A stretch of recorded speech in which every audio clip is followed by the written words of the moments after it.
And we're back. Rush Limbaugh, the cutting edge of the societal evolution. 800-282-2882, the email address, lrushbo@eibnet.com. Let's review some of the coverage here to show you just exactly what happened last night before we hit the audio sound bites and get into your phone calls.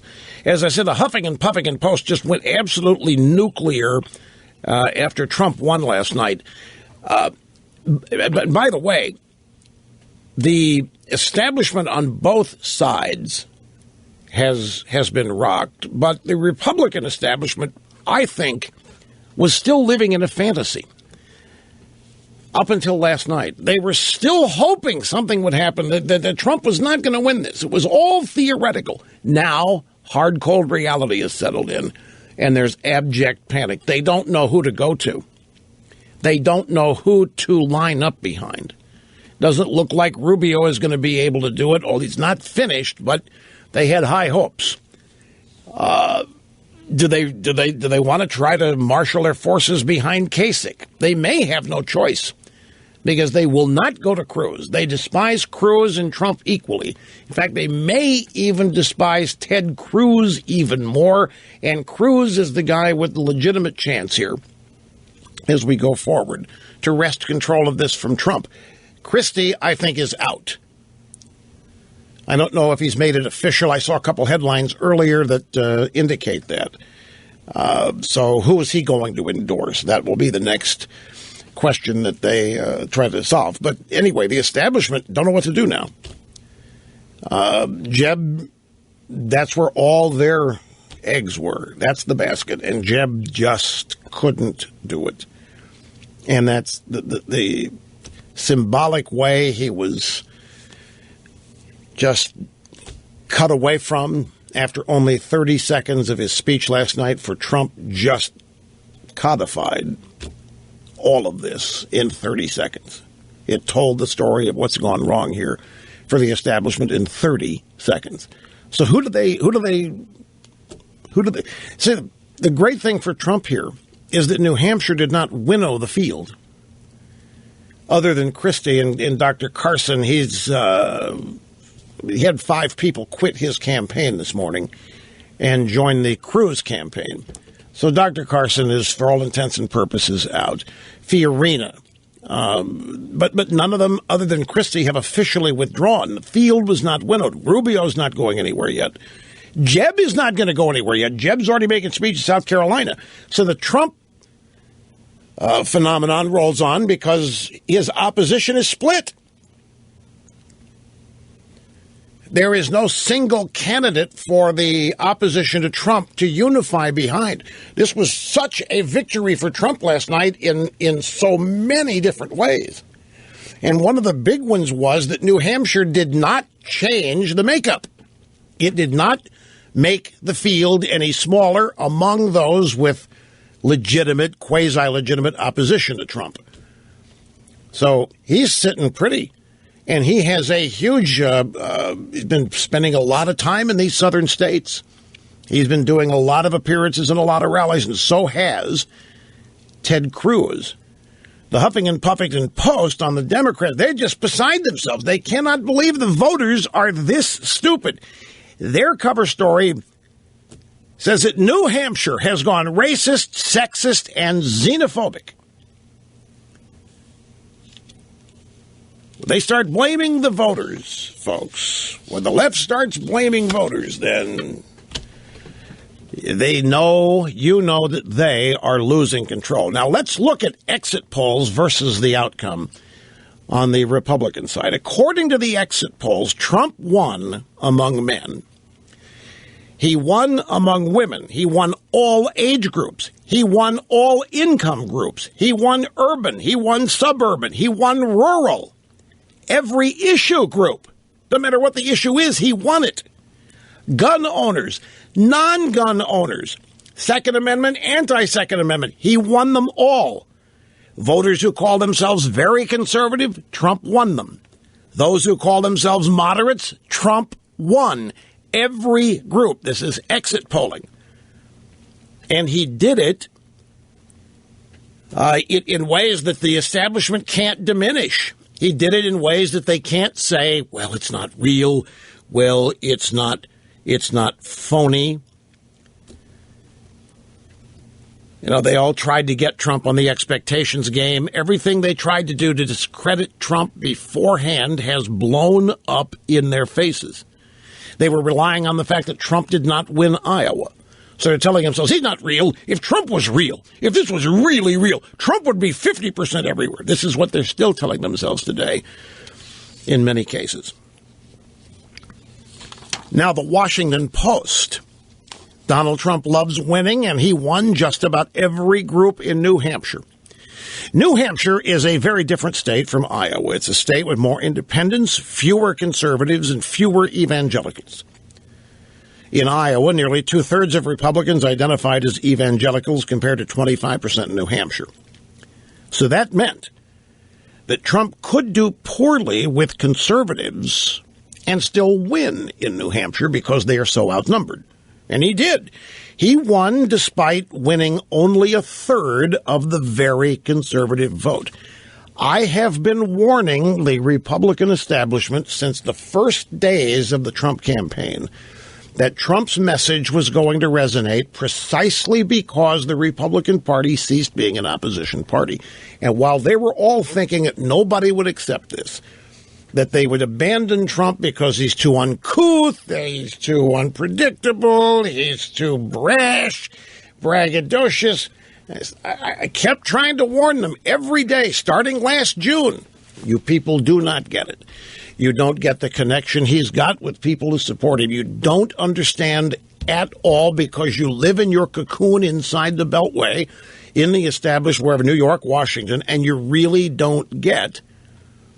Everywhere you go, everybody's happy. Everywhere you go, everybody's doing well. There's no unemployment. People making a lot of money. You get up, you got a job to go to every day. They go to a nice dinner every night. Everything's cool. Everybody's house is nice. You go to parties a lot. Everything's cool. But that's not what's happening in the rest of the country.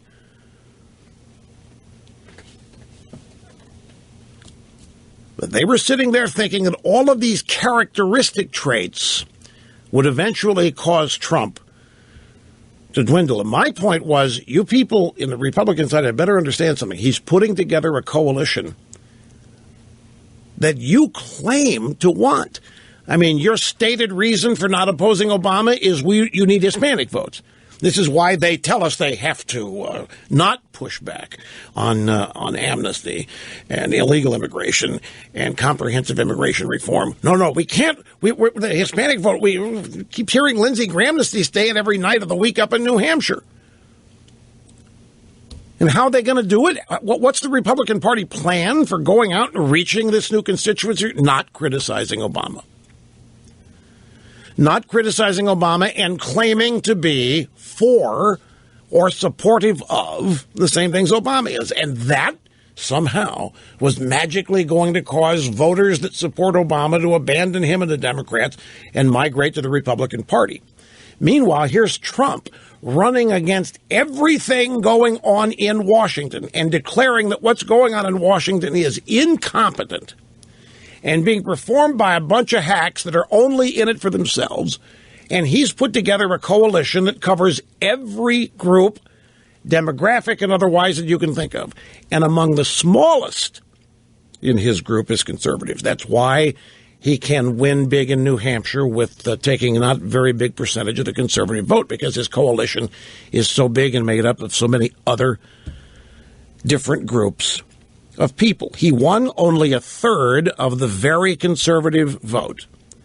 And among evangelical voters, Trump and Cruz were basically tied. Who in the world would predict that? After Cruz comes and dominates Iowa and does so on the basis of evangelical voters, and Trump, 2 Corinthians walk into a bar, Donald Trump, 2 Corinthians this and the Bible. The Bible kills it except by book. And yet, evangelicals support for Trump tied with Ted Cruz in New Hampshire. This was the scale of Trump's win. Trump won. The exit polls were right. Trump won men. He won women. He won every age group. He won every ideology.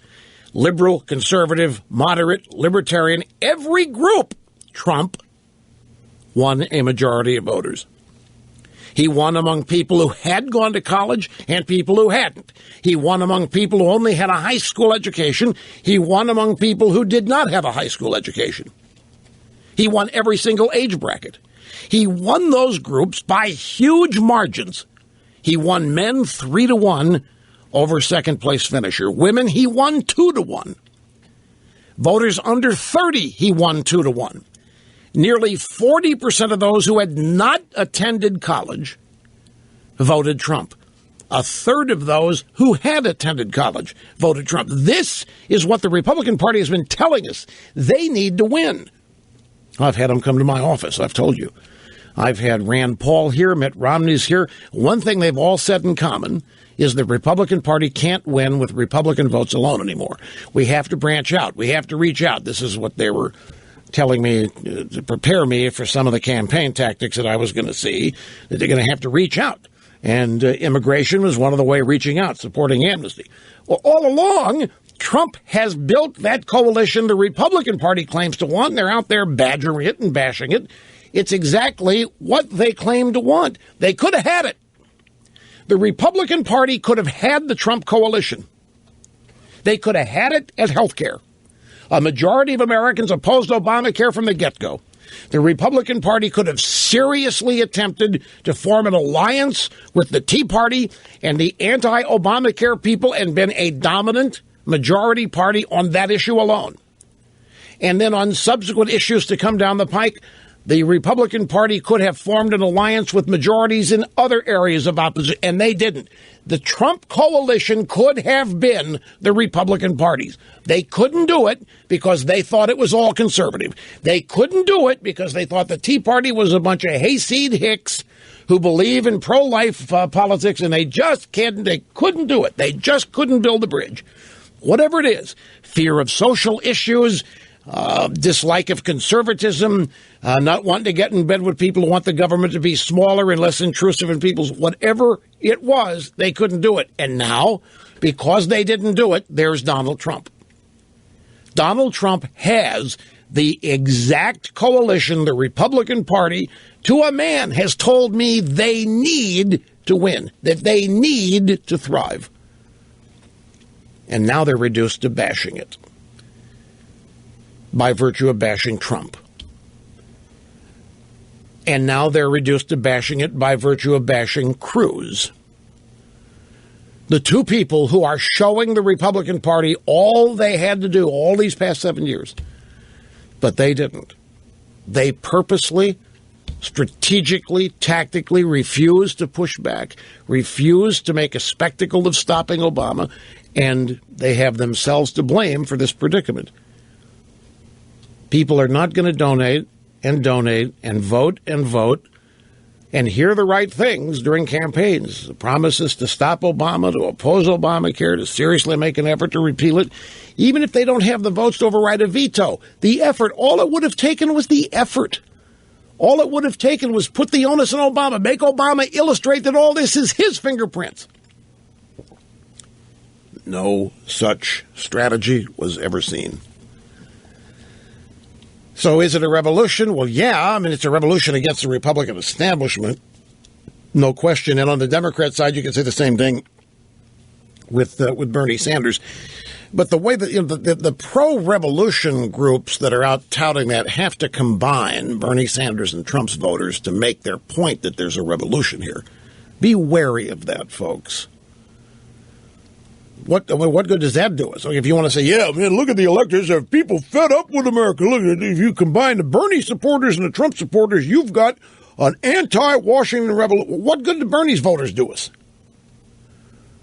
Who the hell wants to align with them? What's the point of bringing them into that? I think it kind of misses the point to go there, to have to make your point of revolution. You don't have to do that. It's not complicated here.